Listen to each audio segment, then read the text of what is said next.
Welcome করছি নাটকবাজের আরো একটা স্পেশাল ভিডিওতে। থাম্বনেল দেখেই বুঝতে পারছেন আজকে আমরা কথা বলবো স্কুল গ্যাং সিজন 3-র 12 নম্বর পর্ব নিয়ে। অনেকেই প্রশ্ন করতেছিলেন ভাইয়া 12 নম্বর পর্বটি কবে আসবে।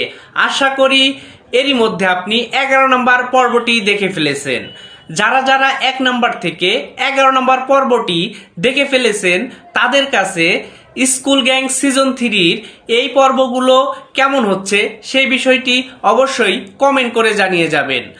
আর হ্যাঁ, আজকের এই ভিডিওতেই প্রথমেই আপনাদের কাছে রিকোয়েস্ট করি অবশ্যই আমাদের নাটকবাজ চ্যানেলকে সাবস্ক্রাইব করবেন, কেননা সাবস্ক্রাইব করলেই 12 নম্বর পর্ব আপলোড হওয়ার সাথে সাথে আপনি কিন্তু নোটিফিকেশন পেয়ে যাবেন। আমরা যদি স্কুল গ্যাং সিজন 3-র প্রত্যেকটা ক্যারেক্টার বেজ আলোচনা করতে চাই তাহলে দেখতে পাবো স্কুল গ্যাংয়ের আগের সিজনগুলোর চাইতে সিজন 3 আরও বড় পরিসরে আয়োজন করে এই নাটকের প্রত্যেকটি পর্ব তৈরি করা হচ্ছে। এই ক্ষেত্রে প্রাঙ্কিং টিমকে আসলেই অনেক বেশি ধন্যবাদ দিতে হয়, কেননা এই সময়ে এত বড় আয়োজন করে এত লম্বা এপিসোডের নাটকগুলো খুবই কম হয়ে থাকে।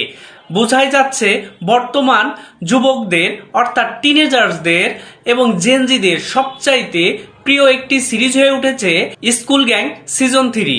তো স্কুল গ্যাং সিজন 3-র কোন পর্বগুলো আপনার সবচাইতে বেশি ভালো লেগেছে সেই পর্বগুলোর কথাগুলো আমাদেরকে কমেন্ট সেকশনে জানিয়ে যেতে পারেন।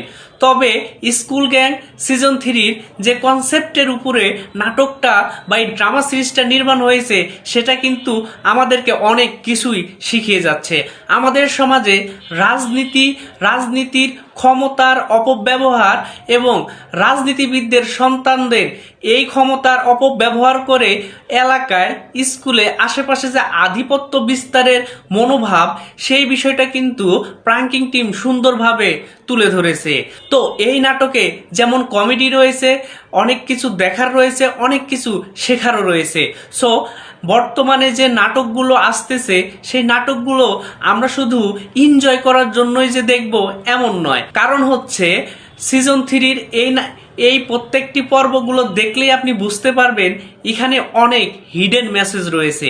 সো আশা করি প্রাঙ্কিং টিম এইরকম নাটক আরও নিয়ে আসবে, এইরকম ড্রামা সিরিজ আমরা আরও চাই।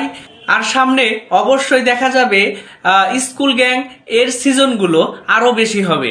সো আশা করি সামনের সিজনগুলোতেও আরও ধামাকা চলে আসবে। সো আপনাদের কাছে জানতে চাই এই সিজনে কার অভিনয় আপনার কাছে সবচাইতে বেশি ভালো লেগেছে।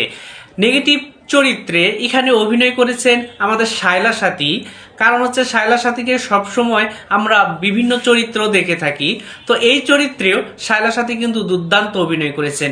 এখানে রাফসান, মিরাজ এবং আমরা সামনে হয়তো বা প্রত্যয় হিরণকেও দেখতে পাবো। সো বুঝতেই পারছেন স্কুল গ্যাং সিজন 3-র প্রত্যেকটা পর্বই কতটা জাঁকজমক হচ্ছে, কতটা জম্পেশ হচ্ছে। সো যারা মিস করতে চান না তারা অবশ্যই আমাদের নাটকবাজ চ্যানেলকে সাবস্ক্রাইব করে পাশে থাকা বেল আইকনটি বাজিয়ে দিন, তাহলে 12 নম্বর পর্ব আসার সাথে সাথে আপনি কিন্তু নোটিফিকেশন পেয়ে যাবেন। তো যারা জানতে চাচ্ছিলেন 12 নম্বর পর্বটি কবে আসবে তাদের বলছি, আপনারা জানেন আমি এর আগের ভিডিওগুলোতেও বলেছি সপ্তাহের বৃহস্পতিবার করে স্কুল গ্যাং সিজন 3-র একটা করে পর্ব আসে। সো এই বৃহস্পতিবারে আপনি যেহেতু 11 নম্বর পর্বটি দেখে ফেলেছেন, সো সামনের বৃহস্পতিবারে কিন্তু আপনি যথাসময়ে সব ঠিকঠাক থাকলে 12 নম্বর পর্বটিও পেয়ে যাবেন। তো আশা করি আপনার উত্তরটি পেয়েছেন। 12 নম্বর পর্ব দেখার আমন্ত্রণ জানিয়ে আজকের মতো ভিডিওটি আমরা এখানেই শেষ করছি। দেখা হচ্ছে 13 নম্বর পর্বের আপডেট ভিডিওতে। ততক্ষণ পর্যন্ত ভালো থাকবেন, সুস্থ থাকবেন, বাংলা নাটকের পাশে থাকবেন। আর হ্যাঁ, যাওয়ার আগে কিন্তু অবশ্যই নাটকবাজ চ্যানেলকে সাবস্ক্রাইব করতে হবে। তো ধন্যবাদ এতক্ষণ সময় দিয়ে পাশে থাকার জন্য।